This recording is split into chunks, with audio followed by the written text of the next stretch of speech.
You just had a look at the brand new Elantra exterior. There is quite a change here from the previous generation. Same with the interior. I feel like Hyundai and Kia are in high school right now. Every week, it's a new style, a new look. They can't quite figure out what their identity is. But the positive part about that is they are the most flexible automaker when it comes to adapting quickly. They can do a mid-cycle refresh or a change to the exterior faster than anyone else, which means they can respond to what the industry wants in an insanely fast way. Now, when you get over the exterior, somewhat overstyling, you get to the interior, and there are some great changes here compared to the previous gen. And I would say that the last Elantra was way too conservative. And in the compact segment now, it needs to have a more youthful, fun, just proportion, style, and everything about it. And that's exactly what this is, without screwing things up. So, door panels, great design elements. You have sharp, just sweeping lines across the door. You have some stitching. The grille design looks interesting. The door card and door storage area is usable. But the biggest negative, I'll just say this here, much like the previous generation, it is a doldrum of black. And this is where you see most companies just cutting over to glossy black plastic, which would be the temptation here. But I feel like all the textures are good. They just need to add some alternate color in the door card, maybe a silver trim piece or contrasting stitching, or just changing the color a little bit across the entire dashboard as well. The other part is they've added ambient lighting. This is the limited trim. It's about 25 grand, and you can infinitely change the color of the ambient lighting that runs across pretty much the whole center. And that gives it some definite design flair at night, and something that you have to pay a lot of money for typically in the ultra premium brands to get that privilege. And that's something that Hyundai and Kia are amazing at doing. They're giving you a lot of these upper end features for not a lot of money. You get seat heaters here, but it's just a great use of technology. And that's the highest point. Their screen technology for their electronic gauge cluster looks great. It's something that you would find in a $50,000, $60,000 car. The graphic display is good. The clarity is good. The configurability is great. And the infotainment is one of the best in the industry at this point at an affordable level. To get around is quick. You have a touchscreen that is responsive. Most of the menus make sense. The audio configuration is great. And then all the physical controls here are some of the strongest, at least what you expect in this price. All the physical controls are here. HVAC is all manual. There's nothing that you have to use the touchscreen for, and you have a manual shifter. So if you're somebody coming out of older cars, you know exactly how this works. That's the biggest thing about the Elantra. They haven't totally messed up the formula on how to make a usable car. Now, there is another change, the audio system. They've moved away from Harman Kardon as a brand to Bose Audio, and I think audibly, it sounds worse to me. The compressed audio or Bluetooth is not as good, and the graphs somewhat support that, although I never tested the previous generation Elantra. But when you look at the harmonic distortion, the bass frequencies, there's something rattling in here, so the bass response looks bad with the harmonic distortion. And you get to the mid-range, and there's these 10 dB swings all over the place. It's just doesn't look good, and it doesn't particularly sound good. But to be fair, it's completely average in this price point, so keep that in mind.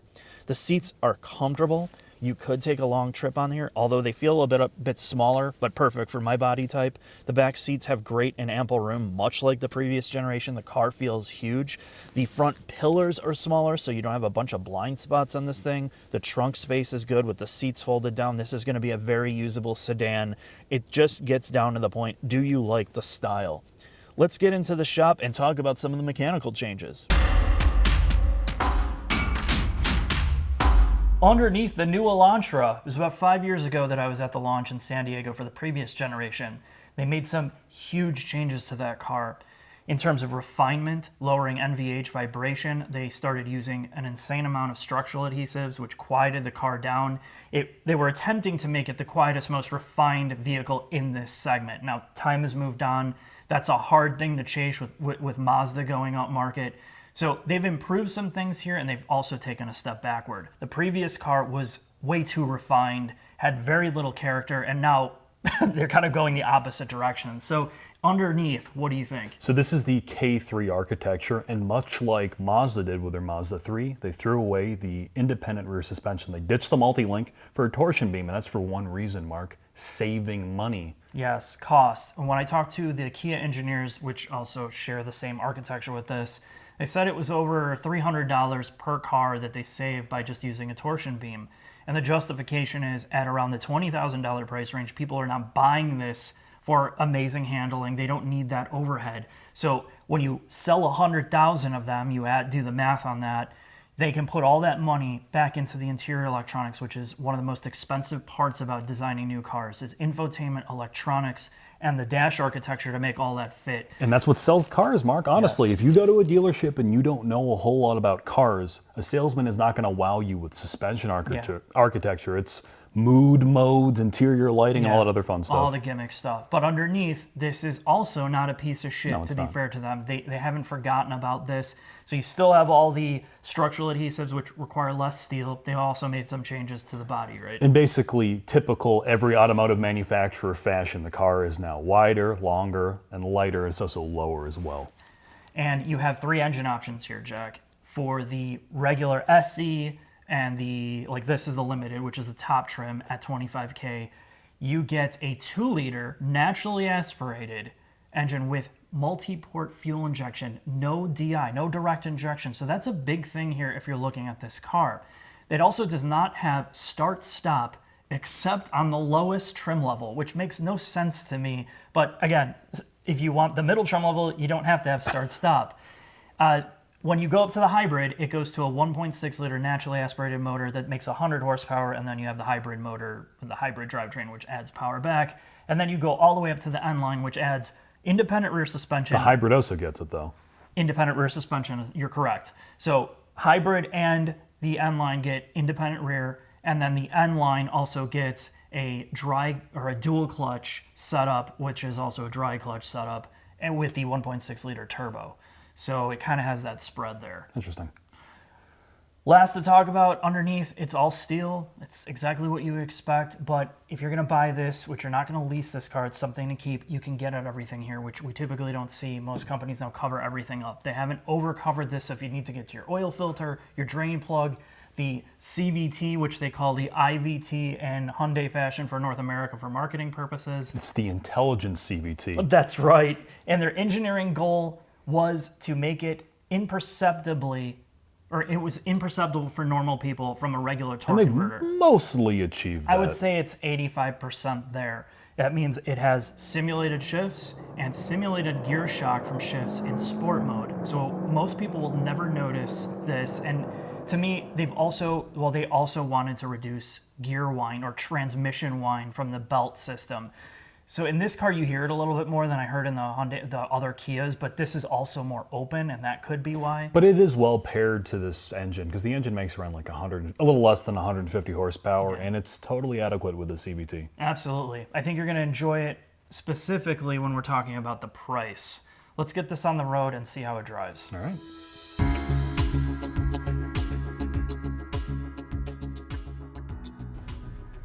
Sport mode, Jack. Traction stability off. Let's see how this Elantra gets off the line.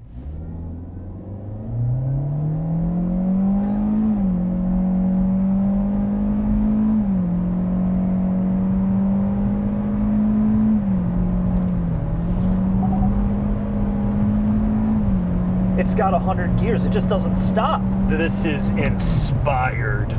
Wow, that was like 65 miles an hour too. It is just a symphony of 4-cylinder naturally aspirated drone with that kind of rubber bandy sounding CVT, which In sport, does better though, Mark. Yes, when you put it in sport, it feels a lot more like a torque converted automatic, and there's even gear shock between shifts. But when you put it back into the normal operation, then it's like it still winds up, but it's really kind of like really slow and kind of sluggish. Now, you're not buying this to talk about CVT performance or 4-cylinder sound. You're buying it because it is an amazing price for what you get. This is $25,000, and this is a dying segment. People really aren't buying cheap compact cars anymore. However, when you look at its price and you compare this to our favorite in this segment, which is the Mazda3, this is way less money with similar options, and it's a surprisingly good little car. It is. And I have not a lot to complain about with it. Other than, I feel like in some ways it lacks some refinement. I feel like the previous generation, to me, the previous generation Elantra that I drove during the launch seemed to be a little bit more mature. And I don't think, in the compact segment, I feel like you have to make it a little bit more fun. And I'm not saying that this is fun, but it has just a hair more character. With the compromises they've made to the suspension architecture with this car, with their focus on improving the interior experience and specifically the interior tech, do you think they've lost a lot of what made this car kind of okay to drive? I don't know. I don't think really at this price range, the people that are looking at it are going to be buying it for probably a different reason, which is this. I do not think the people that are buying this could care less if this was just slightly better handling or more refined. This is purely bought on the idea that they want the best value, the most car for the money, and I think it achieves that. So let's talk about the core fundamentals then, suspension, tuning, and steering. How does this compare to the Civic and the Corolla? I feel like it is a little bit sharper. I don't want to say that sharper in a better way. It just feels more reactive. It's less soft. Let me put it that way. It doesn't mean that it rides firm, because on normal pavement, even bad pavement, it isolates you from a lot of bad pavement conditions. You don't feel a ton of vibration through it, but it's just enough feel. I know that's a very strange explanation. No, I don't think it has the solidity that the Civic or Corolla have. No, it doesn't. And I don't think that's bad. Personally, I like the fact that not everything's been isolated out, because if I wanted a completely bland, boring experience, that's what plenty of the mid-size sedans give you now. They're trying to be luxury cars. This is not. It's just quirky. It's kind of interesting how they lay everything out, from exterior design to interior design, and even the way that it drives. So suspension's good until you get in the back seat, and this is a Hyundai Kia problem with the torsion beam in the back. You feel a lot more That just does not feel good. It does not feel good in the back seat compared to the front, so they spent more time in suspension isolation for the front two, driver and passenger. How's the steering? Steering is like every car. It's okay. I mean, you don't feel anything through it, and that's exactly how you want this. It is direct, though, I will give it that. So the last thing to bring up is drivetrain. We've already talked a little bit about the CVT and how it's slow, but there are CVTs in both the Corolla and the Honda Civic. I think this is the best CVT. Okay. I really do. I think it tries to find a good balance between shift quality, fake shift quality. The programming is great. There doesn't feel like there's a ton of parasitic loss from it. Yeah, there's a little bit of lag off the line, but it's nowhere near as bad as the Hondas or the Nissan CVTs, or even the Nissan Subaru, is the worst. The Subaru is pretty CVTs bad. are horrible. I mean, Toyota's had to circumvent the CVT by giving you a physical first gear. So they've had to add the complication there by putting a regular gear set in to offset the CVT feel, whereas this really strikes a balance where you don't need it, and you get great fuel economy. In normal driving, it's almost imperceptibly like a regular automatic transmission. So I think it's a really good car for the price. But I think, we basically summed up this whole car on the drive, but let's get to the final thoughts, and I'll just kind of hit on the pros and the cons. All right.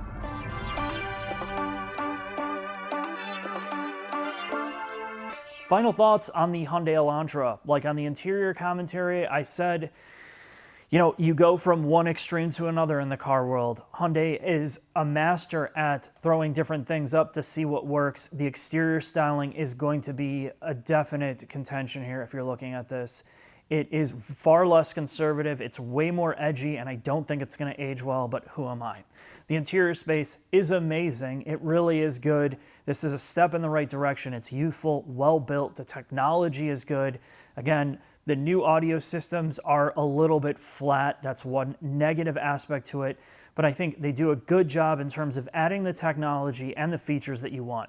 Heated seats, you have ambient lighting on the inside, everything, all the physical controls work well, and the car overall, despite its cost cutting in drivability here, you're losing some of the better to drive functionality. It's a little bit noisier with the CVT, the engine makes more noise, but I feel like this is a solid choice because you can afford to drive this and it feels good. You feel good driving it, and mentally just seeing how well it's built, you're going to appreciate this car. Thanks for watching. I'll see you next time.